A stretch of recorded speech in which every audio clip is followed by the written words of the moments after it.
Imagine, it's a Tuesday afternoon. Maybe we're dealing with one of our high desert windstorms, a major tremor on the San Andreas, or a grid failure. You reach for your phone to check on your family, and you see those dreaded words, no service. In a real emergency, cell towers are the first things to get overloaded or go dark. When the towers fail, your $1,000 smartphone becomes a very expensive paperweight. Today we're talking about the one tool that bridges the gap, the VHF UHF handheld radio. We're going to cover why you need it now, why the license actually matters, and why out of all the radios on my shelf, the AnyTone AT-878 is the one I trust for my family.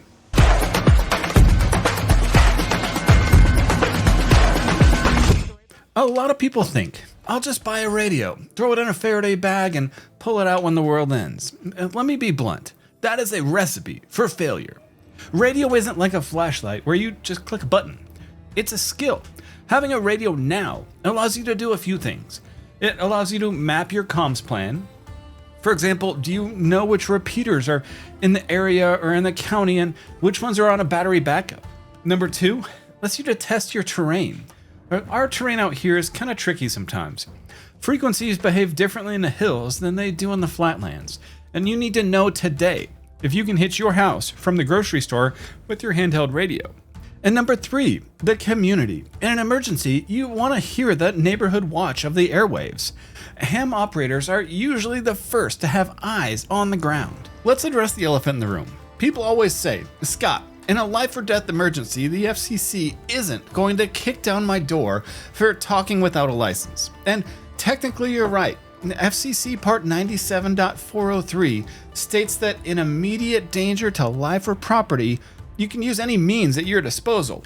But here's the catch. If you don't have a license, you haven't been practicing. If you haven't been practicing, you won't know how to offset for a repeater, how to program a PL tone on the fly, or the etiquette required to get someone to actually answer you. Getting your technician license isn't about following government rules. It's about education. It's like the driver's ed of communication.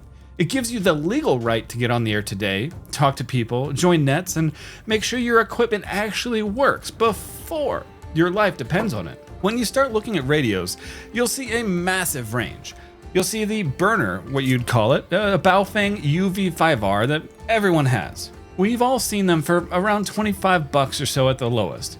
They are great to throw in a bag as a backup, but the receivers are easily overwhelmed and the interface is, well, a headache sometimes. You also have the quote-unquote name brand analog, like Yaesu or ICOM. These are rugged and great, but they often lack some of the modern digital features that make emergency comms easier. Which brings me to my top recommendation. If you're serious about this, I recommend the AnyTone AT-878. And here's why. So first, it offers a dual mode, so it has analog and digital.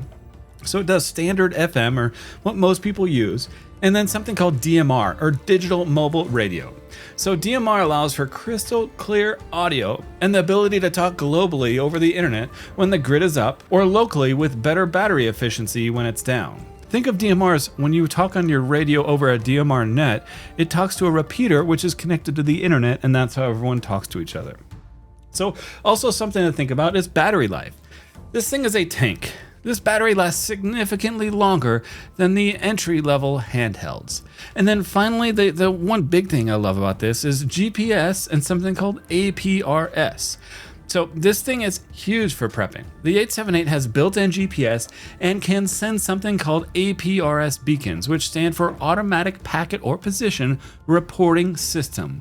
That means that you can transmit your location to other operators or see where your family members are on your phone's screen. The other thing that I'll mention here, it has a massive memory. It holds 4,000 channels. I can program every repeater in California, every GMRS frequency, and every emergency weather channel, and still have room for more. The other thing I'll mention here is build quality. It feels like a tool and not a toy like some of the cheaper ones. It's weather resistant and designed for people who actually go outside. Comms are one part of a prep plan that most people ignore until it's too late. Don't be that person. Go to one of the websites like hamstudy.org or hamradioprep.com and get your technician's license. It's easier than you think. And pick up a quality radio like the AnyTone, which is linked below. Spend 10 minutes a week just listening, because when the world goes quiet, you're going to want the ability to speak up. If you found this helpful, make sure to hit the subscribe button. We're going to be doing a lot more on emergency preparedness and homesteading here at Lacey Family Farm. Until next time, stay safe, stay prepared, and I'll catch you on the air. 73, which is ham speak for best regards. We're out. Hi, Nora.